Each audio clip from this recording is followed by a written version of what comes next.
Bien, une vidéo de correction pour le polycope matrice 2. En particulier, il y a un exercice qui est assez intéressant, le E2, avec une matrice A qui appartient à M3 de R. Bien, alors on va le corriger façon terminale et peut-être qu'après, on pourrait faire un petit complément pour déterminer cette fameuse matrice diagonale avec le déterminant. Hein, on avait déjà fait ça. Avec 2,2, on pourrait le refaire avec la 3,3. Donc vous avez une matrice A. Je l'ai mise dans le logiciel matrice P et Q. Donc vous avez A, P et Q. Bien. Première question. Montrer que la matrice P et Q sont deux matrices inverses l'une de l'autre. Donc là, pour une 3,3, vous avez le droit, surtout si l'énoncé du DS vous l'autorise, vous prenez la machine et vous calculez. Alors, j'avais pris moi, le logiciel, alors j'ai déjà mis les matrices A, P et Q. Si je fais P fois Q, voilà, je trouve l'identité.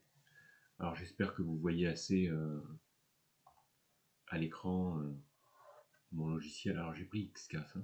D'accord, je vous le conseille. Vous faites P fois Q à la calculatrice. Voilà, donc vous prenez la calculatrice. Parce que c'est une 3,3, hein. Pour une 2,2, voilà, on fera autrement. Je vous le ferai calculer avec la méthode du cours pour une 2,2. 3,3, vous prenez votre calculatrice, vous faites P fois Q, vous trouvez I3. Voilà, c'est équivalent à dire que P, alors, on peut le dire correctement, P est inversible et vous avez trouvé son inverse. P-1 égale Q. D'accord? Donc ça c'est fait. Facile. 2. Alors, là, vous voyez, il commence à dire que il faut prouver qu'il existe une matrice D telle que A égale P, D, Q. Ou, parce que autant appeler un chat, Q c'est P-1. D'accord? Alors tout est donné ici, hein, parce qu'on est en terminale. Ils disent quand même que la matrice D est une matrice diag. Ou D est une diag. Alors ça peut se noter comme ça pour les feignants. ABC. A, B, C, et on comprend qu'il y a des zéros partout ailleurs. D'accord. Donc il faudrait trouver une matrice diag. D. Bon alors, comme on a A, P et P-1, pour trouver D, ben, vous multipliez. Alors, première étape, on multiplie à gauche. À gauche de quoi? De cette égalité-là. Hein. Par quoi? Ben, par quelque chose qui fera sauter le P. Donc par P-1. Donc, P-1 A égale P-1. Donc les points de la multiplication, la loi produit pour les matrices. D, P-1. D'accord? Ce qui fait que vous avez P-1, A égale, ça fait I3, D, P-1. Il faut maintenant, avoir D multiplié à droite. On multiplie à droite. Par quoi? Parce qu'il ferait sauter P-1, ben par P. Donc vous allez avoir P-1, A, ce qu'on avait ici, et la multiplication par P qui arrive. Et vous allez avoir D, P-1 fois P, qui fait I3. Ce qui fait que, bah, ça y est, vous l'avez votre matrice diag. D, ce serait censé être P-1 A, P. Bon, déjà pour arriver là, un petit point. Voilà, c'est plutôt pas mal payé. vérification de tout ça avec le logiciel. Donc on a dit, si je fais plus petit, P-1 AP. Ok. Donc si on fait ça, alors si je le fais ici, donc vous pourrez le faire aussi à la calculatrice, donc entraînez-vous, sinon vous allez perdre du temps. P-1 fois A fois P. Et quand j'envoie tout ça, j'ai une diag. Oh, ça marche. Comme quoi, les matrices P et Q qui nous ont donné ont bien marché. Par contre, on ne sait pas du tout d'où elles viennent. Alors ça, je ne vous le ferai pas aujourd'hui. Peut-être voilà, fin juin, si on se voit encore en vidéo, je vous montrerai comment on obtient les matrices P et Q. Mais là, pour l'instant, on va juste obtenir avec la méthode terminale et on verra comment on obtient la diag. 2, moins 1, 3. Voilà. Donc, alors, on va reprendre ça.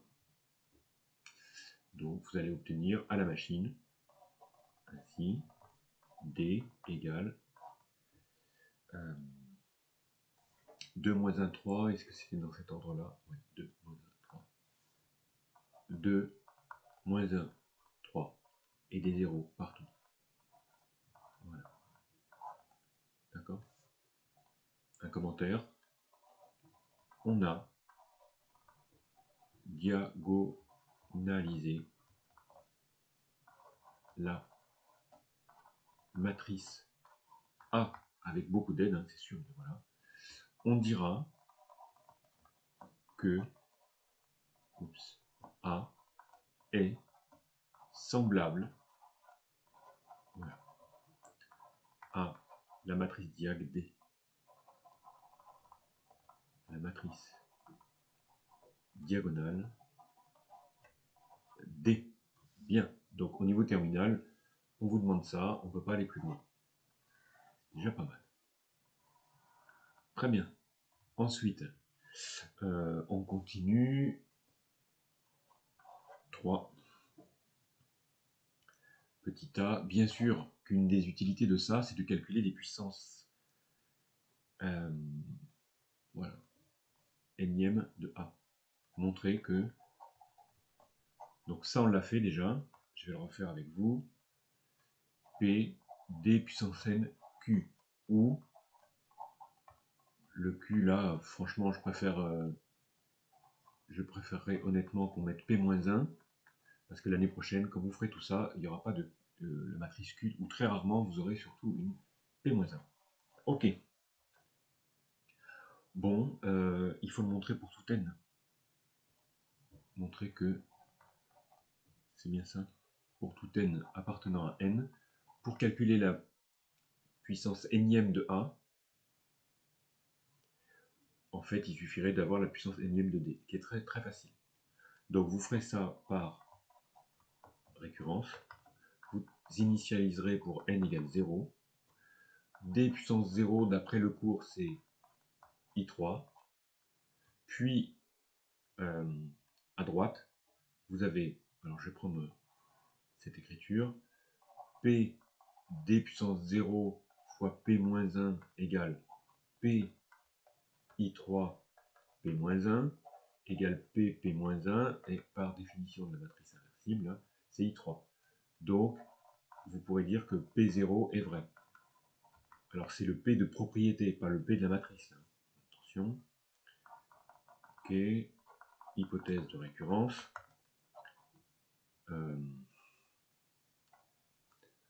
Pour un rang n quelconque fixé, on suppose que c'est vrai. Que A puissance n est bien égal à ça. Ce qui est très pratique. C'est un des usages dont vous aurez besoin, la diagonalisation, pour les puissances de matrice. Bon, on pourrait mettre, montrons que A puissance n plus 1 égale blablabla. Si on est à l'aise, on sait ce qu'il faut montrer. On peut directement passer au calcul. Donc ça, c'est par définition de la matrice, plutôt définition des puissances. Puis par l'hypothèse de récurrence, vous remplacez A puissance n par ce que vous avez supposé vrai. Et puis la matrice A, ben, on la connaît depuis le début. C'est censé être, on a prouvé, P, D, P-1. Ça, c'est I3. Donc c'est l'hypothèse de récurrence qui vous fait remplacer par là. Et puis c'est la question 2 qui vous dit que A, c'est P, D, P-1. C'est intéressant. Ça fait I3. Il reste quoi? D puissance n fois D. Ben, le voilà, notre n plus 1, hein, entre ça et ça, puisque ça s'en va. P-1. Donc, vous avez bien montré la propriété au rang n plus 1. Ça s'est transféré par hérédité et vous pouvez conclure. Pour tout n appartenant à n, ben voilà, vous avez P, D puissance n, P-1. Voilà.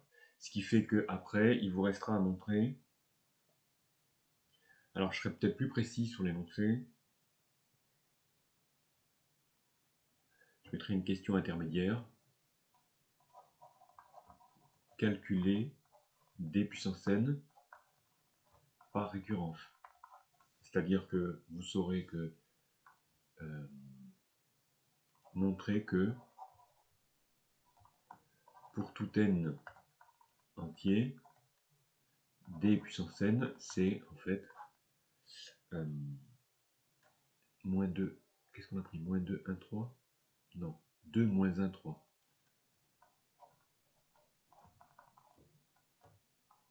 Voilà, l'intérêt de diagonaliser une matrice, de la rendre semblable à une matrice diag, c'est que autant on ne sait pas faire A puissance n, D puissance n, c'est facile.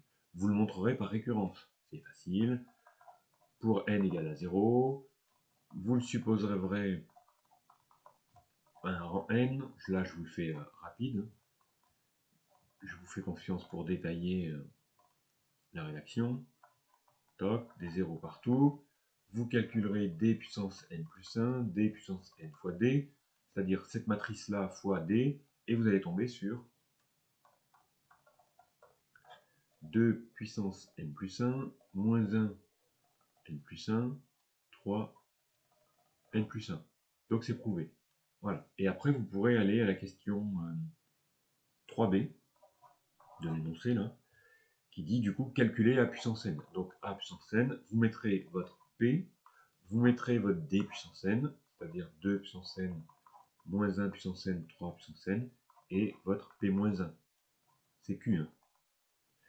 Ah oui, là, je suis obligé de vous la donner, la matrice P-1, ou alors vous la trouvez à la machine. C'est pas facile de calculer l'inverse d'une matrice 3-3. Surtout en terminale. Donc, ce sera donné. Vous développez et vous obtenez quelque chose d'assez lourd. Je crois que j'avais ce détail-là, c'est assez lourd. Je vous donne juste le coefficient de la première ligne. Moins 3 fois 2 puissance n plus 2 fois moins 1 puissance n plus 2 fois 3 puissance n. Deuxième coef, 2 puissance n moins 3 puissance n. Et moins 5 fois 2 puissance n. Bon, c'est pas très beau, mais vous aurez des résultats comme ça dans vos études supérieures dès l'année prochaine. Plus 3 puissance n plus 1. Voilà. Et puis, bon voilà, vous avez encore 6 autres nombres qui sont pas beaucoup plus jolis. D'accord? Pour tout n appartenant à n. Voilà, donc il faut aller jusqu'au bout normalement. Ça prend un petit peu de temps quand même. Hein. Voilà, ça, correction à niveau terminal. J'aurais bien fait un petit complément avec vous, peut-être en question facultative. Question facultative, c'est en particulier retrouver les coefficients de la diagonale de D, qui était 2, moins 1, 3, voilà, et des zéros, partout. Alors pour ça, il nous faut un déterminant 3,3. À un moment, il faudra le déterminant 3,3. Déterminant 3,3 avec méthode de Sarus. Méthode de Sarus en particulier. Alors je vais la retester avec vous avec A. Déterminant de A, c'est alors elle est où ma matrice A? Je reprends l'énoncé. Moins 2, moins 7, 1, moins 1, 4, 1. Je vais le prendre par les lignes. Moins 3, moins 9, moins 3, moins 9 et 2. Voilà. Toc, toc. Donc on avait dit, hein, il y a deux étapes. D'abord des triplés avec des plus, puis, donc il y en aura 1, 2, 3, et des triplés avec des moins.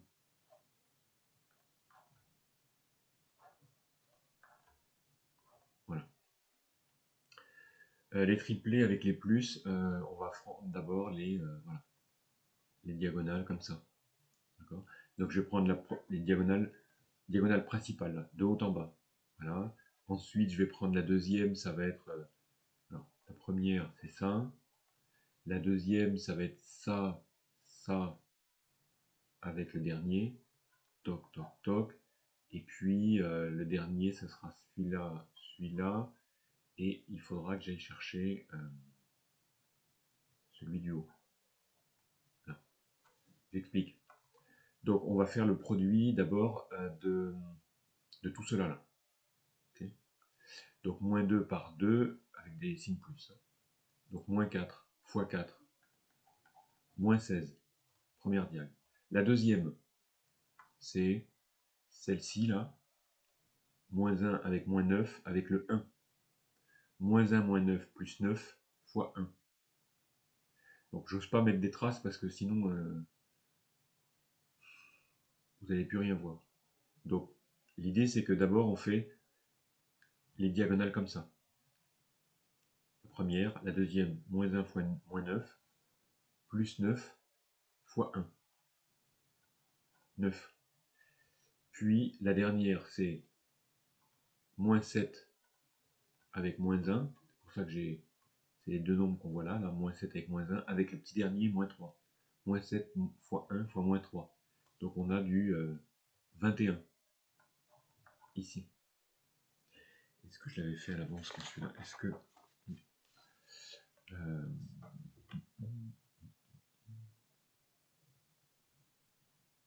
pour l'instant, je retrouve mes résultats. Bien, ensuite, vous allez prendre les diags dans l'autre sens. Comme ça. Toc, toc et toc. Donc la 1, la 4 et la moins 3. Donc, produit les trois nombres. Moins 12. Moins 12. Deuxième diag. La 1, moins 9 avec le moins 2 du haut. Là. 1, moins 9 avec le moins 2. 1, moins 9 par moins 2 plus 18. Voilà. Et puis après, toujours dans le sens je monte, je descends, la petite dernière ici avec moins 7, moins 1, qui va être multiplié avec le petit dernier ici en bas. Là. Moins 7, moins 1, plus 7, fois 2, 14. Moins 14. Donc a priori, c'est pas mal parti. L'idée étant, quand vous faites un déterminant, donc pour Sarus, l'idée c'est que pour donner un repère, on prend d'abord la diag de haut en bas, et vous allez choisir 3 nombres, et chaque nombre, ici, vous prenez un nombre dans la première colonne, vous ne reprendrez pas de nombre dans la première colonne. Vous prenez le 4, qui est dans la deuxième colonne, vous ne reprendrez pas de nombre dans la deuxième colonne. Vous prenez le 2, vous ne reprendrez pas de nombre dans la troisième colonne. Donc, chaque nombre choisi élimine une ligne, une colonne.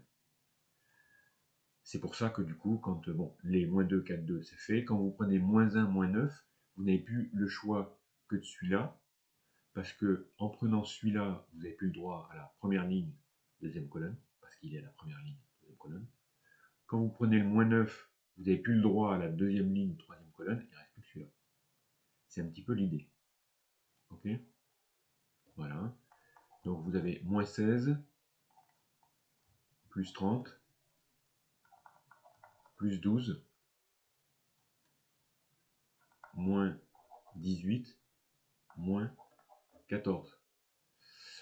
Si vous groupez moins 16, moins 14, moins 30, plus 30, au revoir. Et il nous reste du coup 12 et moins 18, moins 6. Déterminant de A égale moins 6. Vous pouvez vérifier avec votre calculatrice. Votre calculatrice sait faire aussi les déterminants. Nous, avec le logiciel, voyons dette de A moins 6. Bien, donc voilà, il faudra un moment se souvenir de cette technique-là. Allons-y. Donc, recherche, élément de D, la diag. Alors, on a vu la méthode déjà. Petit 1, il faut calculer une matrice bizarre, A moins X I3. 2, vous allez calculer, et c'est là où il faudra envoyer la méthode de Sarrus, le déterminant de ce que vous avez obtenu. Et 3, il faut résoudre. Alors je vais l'appeler, comme c'est, vous allez avoir une sorte de polynôme, qu'on appellera PA de x. Il faut résoudre l'équation PA de x égale 0. Comme c'est une matrice 3, 3, vous allez avoir un polynôme degré de P de A de x, P de A égale 3. Et si tout se passe bien, 3 racines, et il faudrait bien retrouver 2, moins 1, 3, dans l'idéal. Voilà. Donc la première matrice, A moins X I3, c'est, bon, vous recopiez votre matrice A, moins 2, moins 1, moins 3, moins 7, 4, moins 9, 1, 1, 2, moins X fois l'identité, qui peut s'écrire comme ça. D'accord? Ok? Parce qu'on sait multiplier une matrice, I3 c'est que des 1, fois un coefficient. Donc on ne retrouve qu'avec des X. Donc en fait vous avez moins 2 moins X. On avait fait une soustraction de deux matrices. Faites tout simple, hein. Coefficient par coefficient. Moins 7 fois 0. Donc en fait, il n'y a que les termes diagonaux qui vont changer. Les autres, ça ne bouge pas. Moins 1, ça ne bouge pas. Ah, une diagonale. 4 moins X. 1. Moins 3. Moins 9. 2 moins X. Bien. Fin de la 1. 1 point. 2. Alors, c'est là où c'est un petit peu tendu. Vous reprenez la matrice d'avant. Alors ici, c'est un moins. Et vous faites le déterminant avec la méthode de Sarrus. Moins 3, moins 9, 2 moins x. Alors on essaye. Alors on a dit que c'était d'abord les termes, la diagonale de haut en bas. Là, les rouges là. Alors on essaye. Alors qu'est-ce que ça va donner tout ça? Donc en fait, on fait la première diag, tout ça. C'est-à-dire moins 2 moins x, 4 moins x, fois 2 moins x. Bien. Donc là on vient de faire celle-ci. Puis la deuxième. Toc toc toc avec celui-là. On y va. Plus moins 1 moins 9, plus 9, fois 1. Facile. La dernière, ça fois ça, fois ça. Ça fera moins 7 fois 1, moins 7, et moins 7 fois moins 3.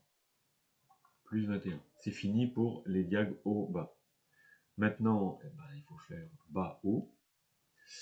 Donc la première, la grande là, on va avoir moins 3 fois ça. Alors comme il y a déjà un moins, je vais mettre un 3. Voilà. Donc là, j'ai fait ça. Maintenant, il faut faire la 1 avec 9 avec ça. Donc, j'oublie pas mon signe. Moins 1 fois moins 9, moins 9. Donc, plus 9, moins 2, moins x. Moins 2, moins x. Puis, la petite dernière, c'est moins 7, moins 1 avec celui-là. Alors, le moins, et j'ai dit moins 7 fois moins 1, 7. Il n'y a pas de signe moins en plus, là. Donc, ça fois ça, 7 fois 2 moins x. Ok, déterminant de A moins x, i3 égale. Là, je vais peut-être, comme j'y ai moins 2 moins x et 2 moins x, si je voulais pas tout développer brutalement, je sors le moins de la première parenthèse. Là. Ça fait 2 plus x. Et je réécris, puisque ça commute dans R, 2 moins x à côté, c'est juste, je change juste l'écriture et je sors le signe moins. Voilà, comme ça, j'ai a plus b facteur de 1 moins b, petite identité remarquable. 9 plus 21, 30, on développe, 12, moins 3x, moins 18, oui c'est ça, moins 9x, et il y a ce petit bout là ici, moins 14, plus 7x. Ok.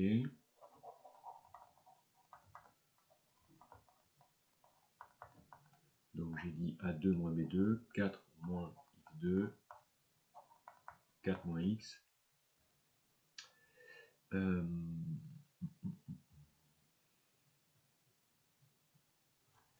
Ici, bon, voyons, ces deux-là, là, j'ai pas vu de simplification. 42, moins 18, moins 24, moins 32, moins x, moins 3x, moins 9x. Alors on va faire une pause. Voilà, on reprend l'enregistrement. On en était là. 42.